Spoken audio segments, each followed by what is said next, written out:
ಭೂಮಾಪನ, ಕಂದಾಯ ವ್ಯವಸ್ಥೆ ಮತ್ತು ಭೂ ದಾಖಲೆಗಳ ಇಲಾಖೆಯಲ್ಲಿನ ಉಳಿಕೆ ಮೂಲ ವೃಂದದ 264 ಭೂಮಾಪಕರು ಹಾಗೂ ಸಮೂಹ ಸಿ ಹುದ್ದೆಗಳ ನೇಮಕಾತಿಗೆ ಅಧಿಸೂಚನೆಯನ್ನು ಹೊರಡಿಸಲಾಗಿದೆ.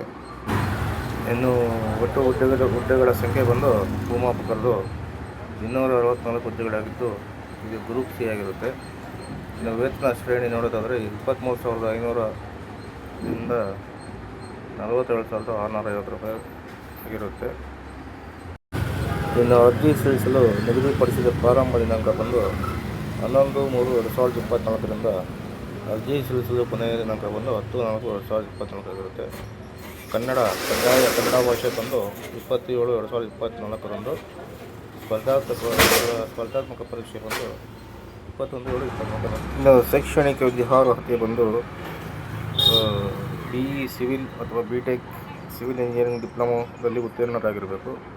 ಪದವಿ ಪೂರ್ವ ಶಿಕ್ಷಣ PUC ಯಲ್ಲಿ ಕೇಂದ್ರ ಪ್ರೌಢ ಶಿಕ್ಷಣ ಮಂಡಳಿ ಜರುಗಿಸುವ 12ನೇ ತರಗತಿ CBSE ಅಥವಾ ICSE ಇವುಗಳಲ್ಲಿ ವಿಜ್ಞಾನ ವಿಷಯದಲ್ಲಿ ಪಡೆದು ಗಣಿತ ವಿಷಯದಲ್ಲಿ 60%ಕ್ಕಿಂತ ಕಡಿಮೆ ಇಲ್ಲದಂತೆ ಅಂಕಗಳನ್ನು ಪಡೆದು ಉತ್ತೀರ್ಣರಾಗಬೇಕು. ಅಂದರೆ 60%ಗಿಂತ ಮ್ಯಾಥ್ಸ್ ಸಬ್ಜೆಕ್ಟಲ್ಲಿ 60%ಗಿಂತ ಮೇಲೆ 100% ನೀವು ಪಾಸ್ ಆಗಿರಬೇಕಾಗುತ್ತೆ.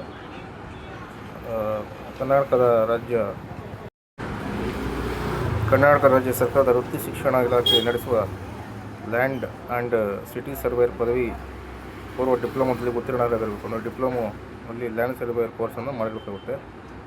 ಅಥವಾ ಸರ್ಕಾರದ ಉದ್ಯೋಗ ಅಥವಾ ತರಬೇತಿ ನಡೆಸುವ ITI ಇನ್ ಸರ್ವೆ ಟ್ರೇಡ್ನಲ್ಲಿ ಉತ್ತೀರ್ಣರಾಗಿರಬೇಕು. ITI ಆಗುತ್ತೆ ಇದಕ್ಕೆ. ಇನ್ನು ಏಜ್ ನೋಡೋದಾದರೆ ಕನಿಷ್ಠ 18 ವರ್ಷಗಳಿಂದ ಮೇಲ್ಪಟ್ಟು ಸಾಮಾನ್ಯ ಅಭ್ಯರ್ಥಿಗಳಿಗೆ 35 ವರ್ಷಗಳು, ಪ್ರವರ್ಗ 2A 2B 3A 3B ಮತ್ತು ಗರಿಷ್ಠ 38 ವರ್ಷಗಳು ಆಗಿರುತ್ತೆ.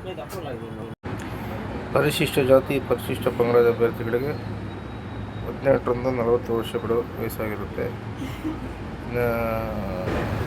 ಇನ್ನು ಅರ್ಜಿ ಶುಲ್ಕ ನೋಡೋದಾದರೆ ಜನರಲ್ ಕ್ಯಾಂಡಿಡೇಟ್ಸ್ ಅಂದರೆ ಸಾಮಾನ್ಯ ಅಭ್ಯರ್ಥಿಗಳಿಗೆ 600 ರೂಪಾಯಿ ಆಗಿರುತ್ತೆ.